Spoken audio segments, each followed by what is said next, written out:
Luke P just loves the way that she talks, the way she laughs, her dimples, the way she smells, how many eyelashes she has, the way her skin feels when he makes it into a suit and how it feels against his body.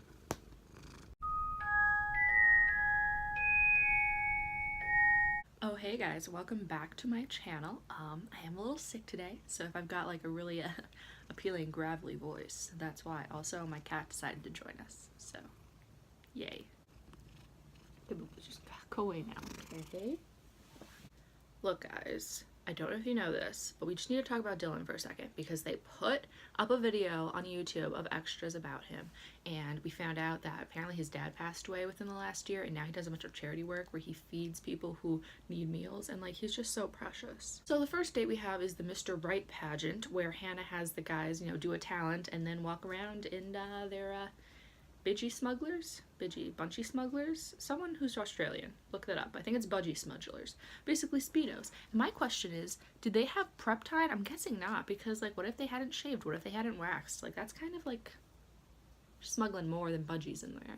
In a precious moment, Grant gets really excited that he can yo-yo. Then one of the drag queens tries to give him some advice and says that they should try to fall on their butts if they're gonna fall and not on their face because it's funnier. No. Have you ever seen someone faceplant? That stuff's hysterical. Everyone falls on their butt at one point or another, but a good faceplant, you know, and you gotta give it to the cameramen. They were just going straight to the balls. They take their camera and they're going straight to the moneymaker. Then the judges are freaking out because Jed put his gun in the wrong holster. Get what I'm saying? She gets it. She thinks I'm hilarious.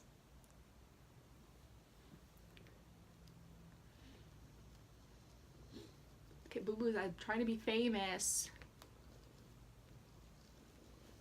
Luke P didn't have a talent, so he chose his talent to be robotically lying about his emotions. One of his lies being that he's falling in love with Hannah after knowing her for 20 minutes. Genuinely starting to fall in love with you.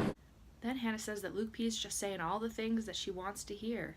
Yeah, that's never a red flag.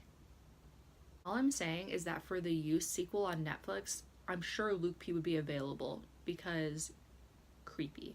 And if he can't make it, Cam is right on there next to him. Next date they have is Hannah goes ATV dirt bike riding, and she wears an all-white outfit. Power move. I hope it's not a reference to Colton's season about purity. Then they have a nice romantic moment where they're sharing their feelings, revealing their hearts to one another, and dude could literally not care less. My guess is he's just really focused on that mud that's in his ear. Then Cam doesn't get a date that week, and when someone's like, yo, you didn't get a date, he's like, yeah, it feels real great. So, I guess Hannah just has a lock on the serial killers. But you know, with like all the Ted Bundy movies and Netflix series out right now, it's like super trendy. Then we see Cam playing the harmonica, which he learned how to do while he was in prison for making human skin suits.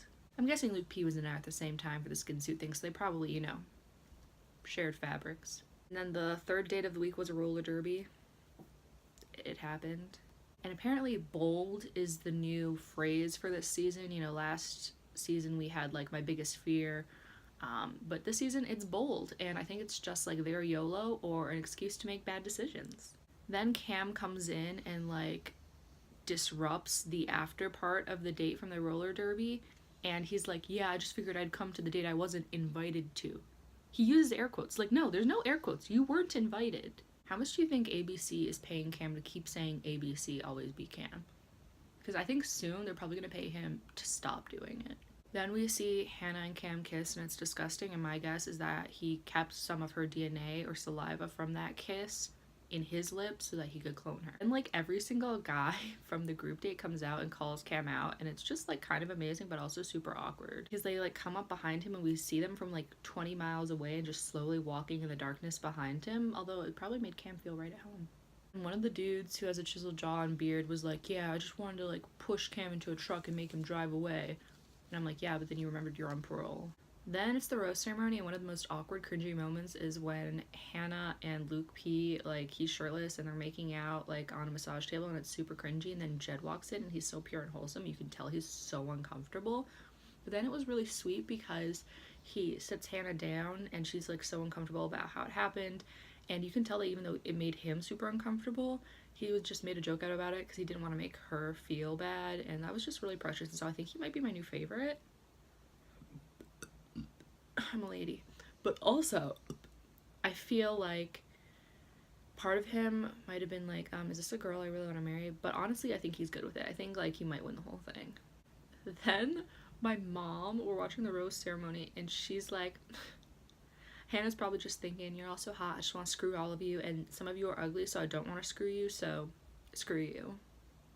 Like, she's so funny. Then during, when everyone's talking to her right before the rose ceremony, Cam like steals her from that same chiseled bearded dude, and he's like, oh, I've got something for all three of us, and he takes them to this creepy little rose petal like sacrificial circle, and my mom's like, oh, he wants a threesome? That's bold. Alright guys, that's it for today's episode. I hope you enjoyed it. Be sure to subscribe because I do this every single episode, and little sprinkles of extra things here and there. So be sure to subscribe because I put out new videos every single week, and you better believe that my cat is still here. She just sat down. So subscribe.